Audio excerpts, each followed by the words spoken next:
नमस्कार साथियों, कैसे हैं आप सब। स्वागत है आप सभी प्यारे विद्यार्थियों का आपके अपने digital platform RS study point पर। मैं आ चुका हूं आपके समक्ष फिर से एक नए और बेहतरीन सेशन को लेकर के। जैसा कि आप सभी को पता है, पिछली क्लास में हम लोगों ने बात की थी, वो बात की थी किसके बारे में। तो पिछली क्लास में हम लोग बात कर रहे थे बकरी को लेकर के। आज हम एक नए वंश की, भेड़ वंश की शुरुआत हम लोग करने जा रहे हैं। एक नए टॉपिक की तरफ हम लोग चल रहे हैं। तो शुरुआत कर लेते हैं आज। चलिए, भेड़ वंश के बारे में हम लोग आज पढ़ेंगे। सबसे पहले बात करेंगे भेड़ के बारे में, कुछ महत्वपूर्ण फैक्ट क्या क्या अपने को ध्यान रखने हैं। देखिएगा, भेड़ वंश, इसको लेकर के हम लोग बात करने वाले हैं और इससे संबंधित क्या महत्वपूर्ण बातें जो हमें ध्यान में रखनी है। मेन चीज़ें, हाँ, मेन चीज़ें सारी पहले हम लोग देखते हैं, उसके बाद आगे की चीज़ें हम लोग पढ़ेंगे। भेड़ का सबसे पहले आपसे पूछा जाए, इसका वैज्ञानिक नाम क्या है। भेड़ का वैज्ञानिक नाम क्या है? वैज्ञानिक नाम, भेड़ जो है इसका वैज्ञानिक नाम क्या है? वैज्ञानिक नाम। फिर आपसे पूछा जाएगा इस भेड़ का कुल क्या है, तो वैज्ञानिक नाम है ओविस एरिस। क्या नाम है? वैज्ञानिक नाम है इसका ओविस एरिस। ये इसका हो गया वैज्ञानिक नाम है ओविस एरिस,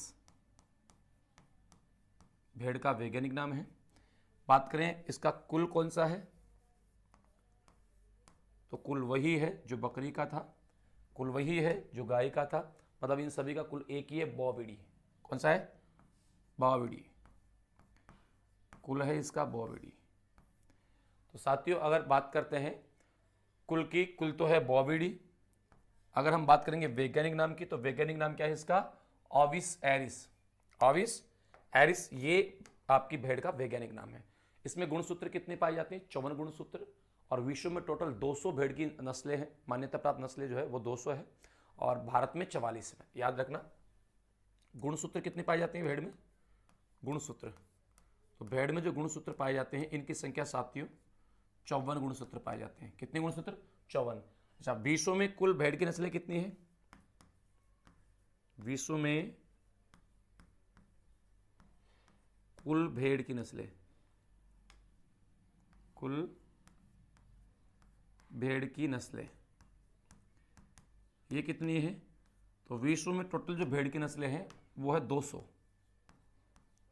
भारत में मान्यता प्राप्त कितनी है? भारत में मान्यता प्राप्त भेड़ की नस्लें कितनी है? मान्यता प्राप्त भेड़ की नस्लें, मान्यता प्राप्त भेड़ की नस्लें, प्राप्त भेड़ की नस्लें ये कितनी है भाई? तो भारत में मान्यता प्राप्त भेड़ की नस्लें जो है ये है साथियों आपकी 44। गुणसूत्र 54, विश्व में कुल भेड़ की नस्लें 200, भारत में मान्यता प्राप्त 44।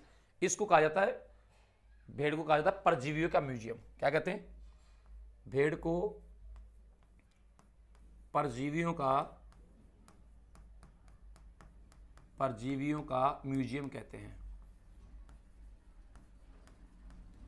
म्यूजियम कहा जाता है, परजीवियों का म्यूजियम किसे कहते हैं?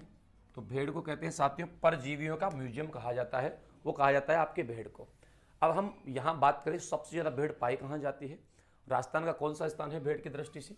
तो देखिएगा, भेड़ की अगर हम लोग बात करेंगे ना, भारत का कौन सा स्थान है विश्व में सबसे ज़्यादा कहाँ पाई जाती है? तो विश्व में सर्वाधिक भेड़, विश्व में सर्वाधिक भेड़, सबसे ज़्यादा भेड़ कहाँ पाई जाती है? सर्वाधिक भेड़ ऑस्ट्रेलिया में। विश्व में सबसे ज़्यादा भेड़ कहाँ पाई जाती है? ऑस्ट्रेलिया में पाई जाती है, ऑस्ट्रेलिया। ठीक है, यानी कि विश्व में सबसे ज़्यादा भेड़ अगर किसी देश में आपको देखने को मिलेगी तो वो कहाँ मिलेगी? ऑस्ट्रेलिया में। अच्छा, हमारे भारत में भी भेड़ तो पाई जाती है भाई।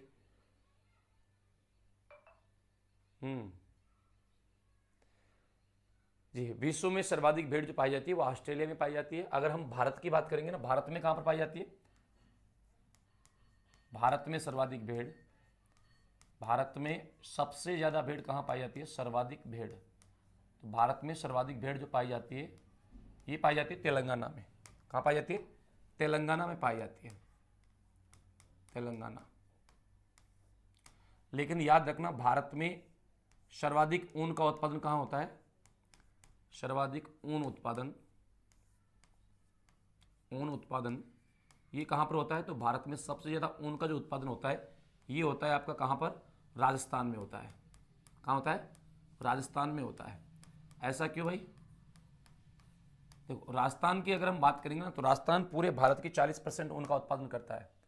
भारत में राजस्थान भारत की कुल ऊन का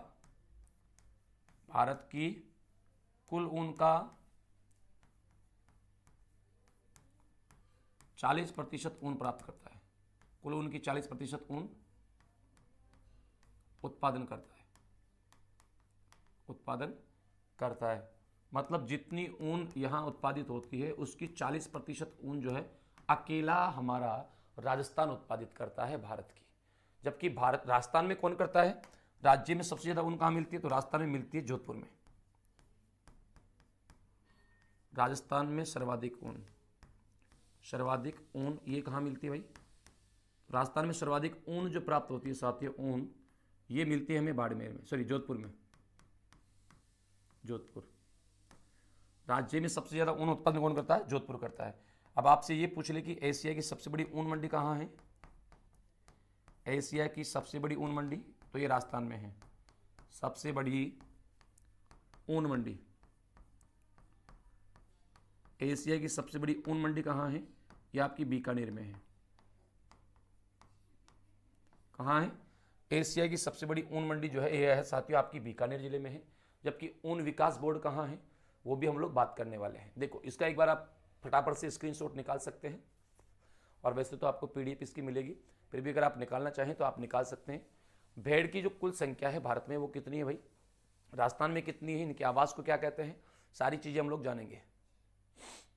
चलते हैं आगे, आ जाओ। भारत में कुल भेड़ कितनी पाई जाती है साथियों? कुल भेड़, तो भारत में जो कुल भेड़ पाई जाती है उसकी अगर हम बात करेंगे तो भारत में कुल भेड़, ऑल ओवर भेड़ जो पाई जाती है 7.42 करोड़। किसके अनुसार? 20वीं पशुगणना के अनुसार। 20वीं पशुगणना के अनुसार। राजस्थान में कितनी पाई जाती है? राजस्थान की अगर मैं बात करूंगा तो राजस्थान में भेड़ कितनी पाई जाती है? राजस्थान में कुल भेड़ ये पाई जाती है साथियों 0.79 करोड़, यानी कि 79 लाख, है ना, 79 लाख। अच्छा राजस्थान में सबसे ज़्यादा कहाँ पाई जाती है?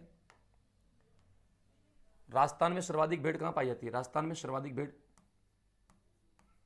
बाड़मेर में। सर्वाधिक भेड़ बाड़मेर में पाई जाती है। कहाँ पाई जाती है? बाड़मेर में पाई जाती है।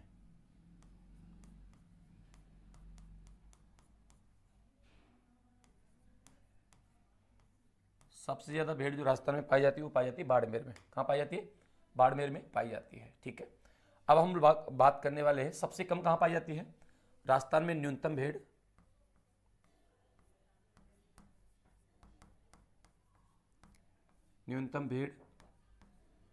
ये पाई जाती है बांसवाड़ा में।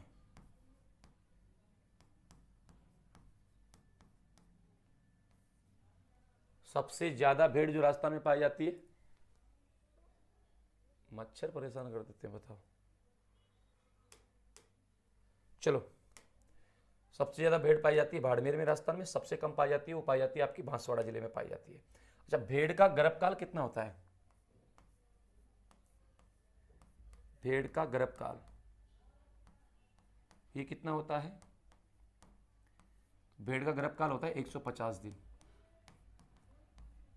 भेड़ के आवास को क्या कहते हैं? भेड़ का आवास क्या कहलाता है? भेड़ का झुंड क्या कहलाता है, या भेड़ बकरी का झुंड क्या कहलाता है?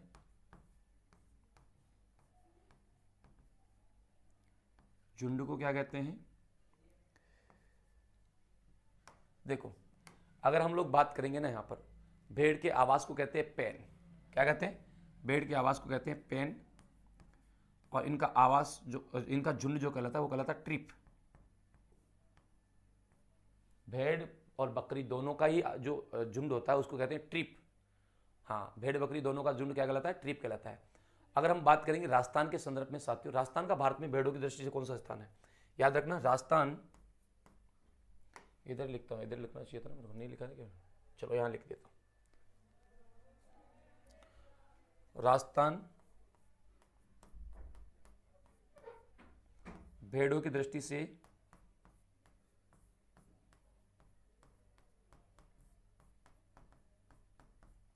भारत में चौथा स्थान रखता है।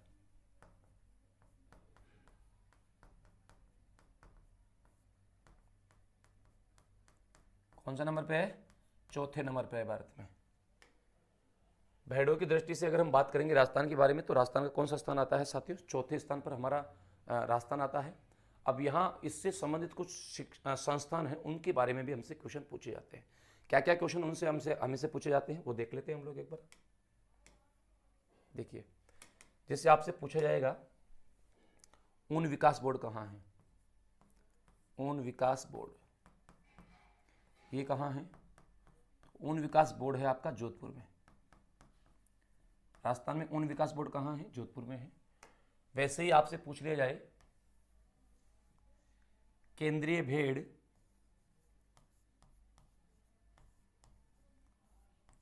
भेड़ व ऊन अनुसंधान केंद्र ये कहाँ है? तो ये है आपका मालपुरा टोक में। कहाँ है? मालपुरा टोक अविका नगर में है।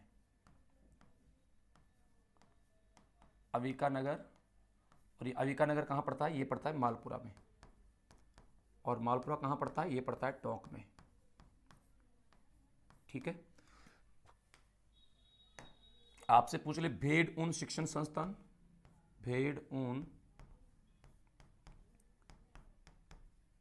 शिक्षण संस्थान ये कहाँ है? तो भेड़ ऊन शिक्षण संस्थान है साथियों आपका जयपुर में। फिर आपसे पूछ ले विदेशी ऊन आयात निर्यात संस्थान, विदेशी ऊन आयात निर्यात संस्थान कोटा। ऊन विकास बोर्ड लिख दिया ना, ऊन विकास बोर्ड। तो चलो, तो यहाँ इनके संबंध में भी हमसे कुछ जैसे ऊन विश्लेषण प्रयोगशाला है, ऊन विकास बोर्ड 1987। हाँ, ऊन विकास बोर्ड 1987,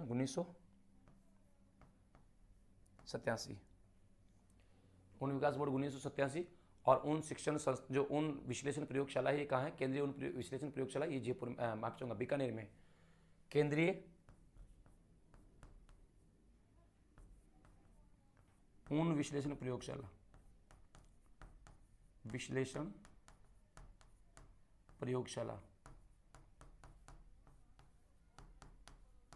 ये है आपकी बीकानेर में है। 1965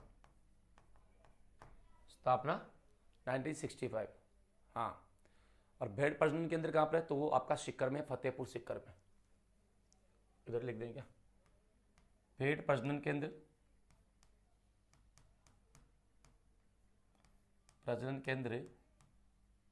फतेहपुर सीकर।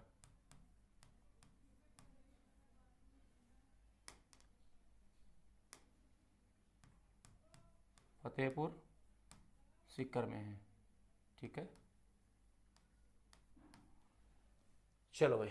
अब जैसे आपने पढ़ा होगा भेड़ में प्रजनन की क्रिया को क्या कहते हैं, भेड़ के मांस को क्या कहते हैं? मांस को कहते हैं मटन, है ना। पूंछ काटने की जो क्रिया है उसे क्या कहते हैं? आंखों के चारों ओर ऊन काटना क्या कहलाता है? आइंग कहलाती है। रिंगिंग किसे कहते हैं? शीशन के चारों ओर की ऊन काटना, है ना। शेयरिंग क्या है? पुल्ड ऊन क्या है? ग्रेजिंग क्या है? डोली क्या है? वो सारी चीज़ें हम लोग देखेंगे। एक बार इसको आप फटाफट से स्क्रीनशॉट लेना चाहें तो आप ले सकते हैं, फिर हम लोग आगे बढ़ेंगे। जी जी जी, बिल्कुल बिल्कुल, लोड ना ले।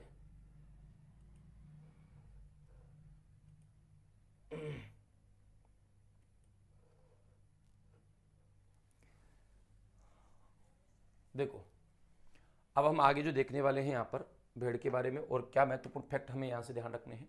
तो और जो जैसे भेड़ है, इसमें पूंछ काटने को क्या कहते हैं, प्रजनन की क्रिया क्या कहलाती है। देखो,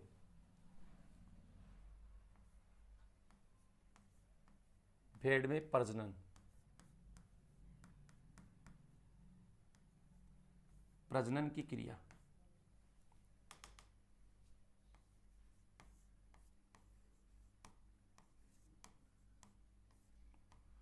तो भेड़ में प्रजनन की क्रिया को क्या कहा जाता है साथियों, इसको कहते हैं ट्रिपिंग। क्या कहते हैं, ट्रिपिंग कहते हैं, ट्रैपिंग। भेड़ में प्रजनन की क्रिया को कहा जाता है ट्रैपिंग। जबकि अगर इसमें पूंछ काटने की मैं बात करूं, भेड़ में पूंछ काटने की क्रिया क्या कहलाता है, डॉकिंग। भेड़ में पूंछ काटना, भेड़ में पूंछ काटने की क्रिया को क्या कहा जाता है, तो पूंछ काटने की क्रिया को कहते हैं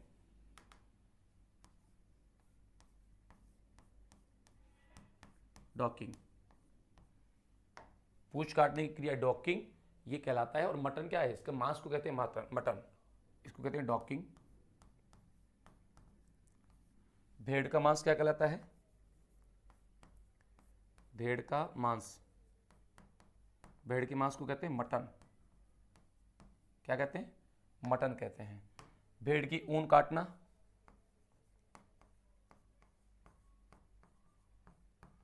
ऊन काटना, सियरिंग क्या कहलाता है, सियरिंग कहलाता है।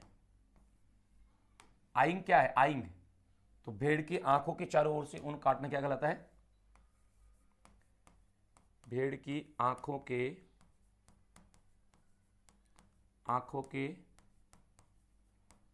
चारों ओर से ऊन काटना, ऊन काटना ये क्या कहलाता है, ये कहलाता है आइंग, आइंग। हाँ, तो भेड़ की आंखें जो होती है ना, आंखें, इसके चारों तरफ से जो ऊन काटते हैं उसको क्या कहते हैं, आइंग कहते हैं, आइंग। ठीक है। भेड़ के शीशन के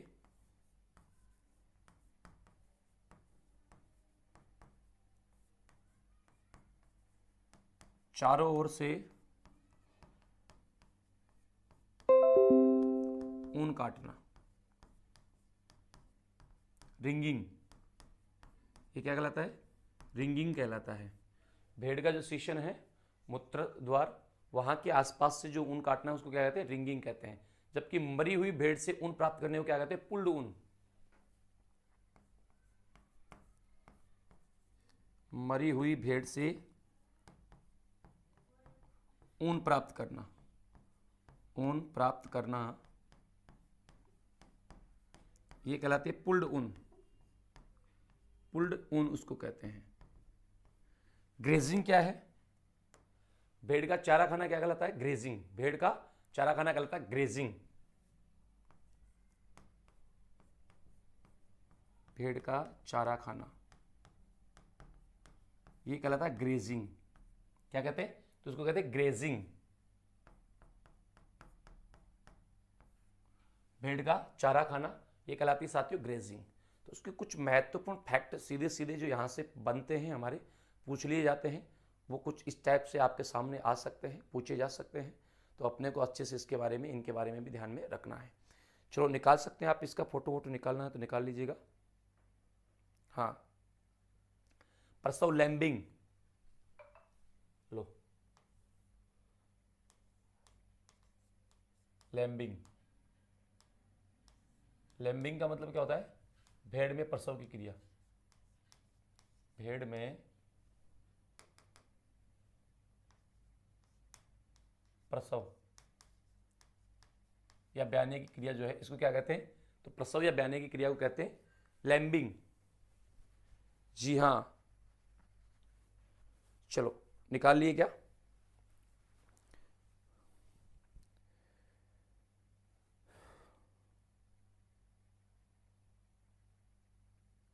आगे चले।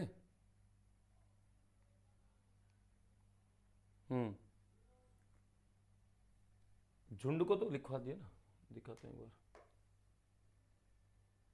ये रहा ना, भेड़ बकरी का जो झुंड होता है उसको कहते हैं ट्रिप। भेड़ का झुंड फ्लॉक की कहलाता है, फ्लॉक फ्लॉक। केवल भेड़ की अगर आप बात कर लेना, भेड़ का झुंड फ्लॉक, भेड़ का झुंड ये कहलाता है फ्लॉक। हाँ फ्लॉक।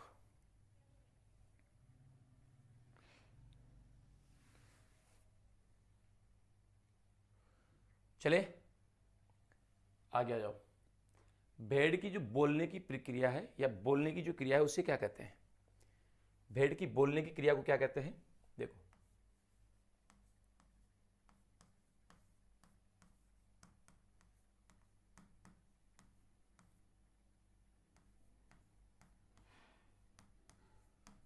ये क्या कहलाती है? भेड़ की बोलने की जो क्रिया है इसे किस नाम से जाना जाता है या इसको क्या कहा जाता है? लैम्बिंग तो प्रजनन होता है, इसको कहते हैं ब्लीटिंग। इसको क्या कहते हैं? ब्लीटिंग कहते हैं, ब्लीटिंग।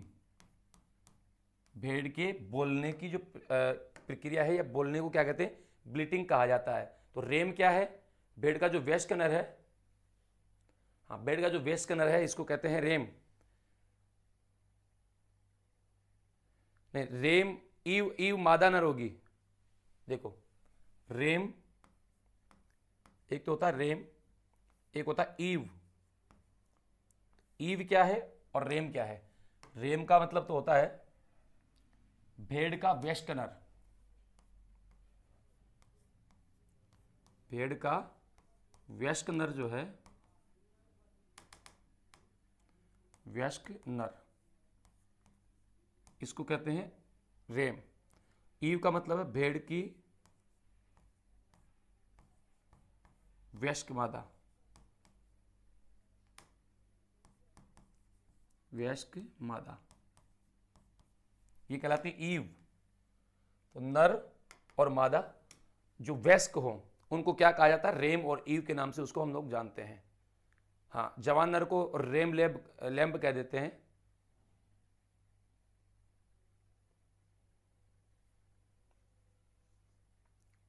मुख्य मुख्य यही है, यही चीजें आपको ध्यान रखनी है। हाँ चलो, एक एक शब्द और याद रख लेना आप, न्यूली पेरा। न्यूली पेरा, न्यूली पेरा क्या है? ऐसा पशु जो अभी ज्ञापन नहीं हुआ है, ऐसा पशु जो अभी ज्ञापन नहीं हुआ है,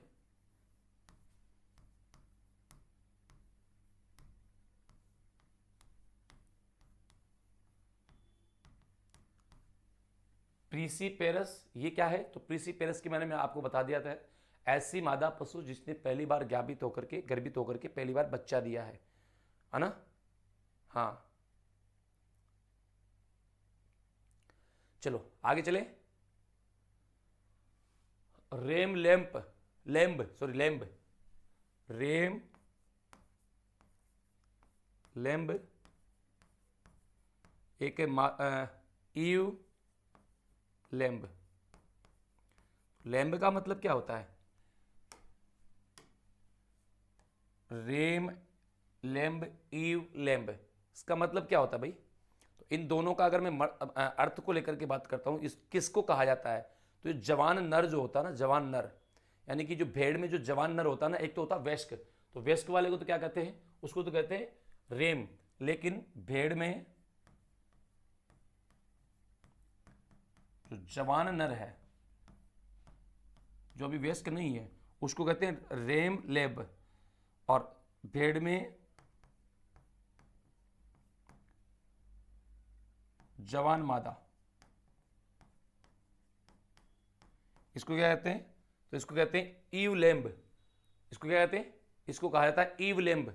वैसे इतने सारी चीजें आपको ध्यान रखने की, अगर मेन मेन चीजें ध्यान रख लोगे तो काम चल जाएगा।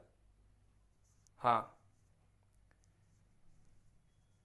चलो, गुणसूत्रों की संख्या लिखवा दी है।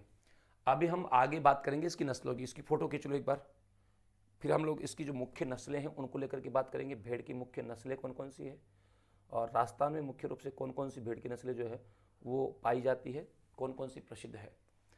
देखो, अब इसके बाद हम बात करते हैं यहाँ पर, तो देखो भारतीय नस्लें जिसमें जैसे दूध वाली नस्लें नुरेज, लोही, कूका, गुरेज, खोरकवासी, ऊन वाली है बीकानेरी, सोनाड़ी, मालपुरी, मारवाड़ी, चोकला, मगरा, नाली, अविकाकालीन, अविका वस्त्र, मांस वाली कौन सी है, नागपुरी है, मांड्या है, नेल्लोर है, हस्तनागरी है, खोरसानी है, मैं चाहूँगा बजीरी है, दामरी है, नीलगिरी है, मद्रास रेड है, ये इसके लिए है।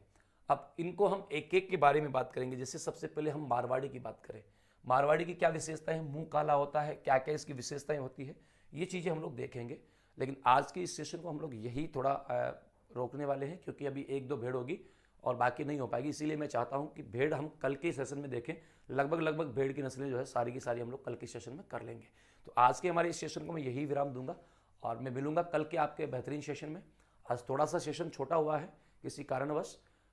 कल हम बाकी भेड़ की नस्लों के बारे में बात करेंगे। भेड़ के संबंधित जानकारी आज हमने पढ़ी है।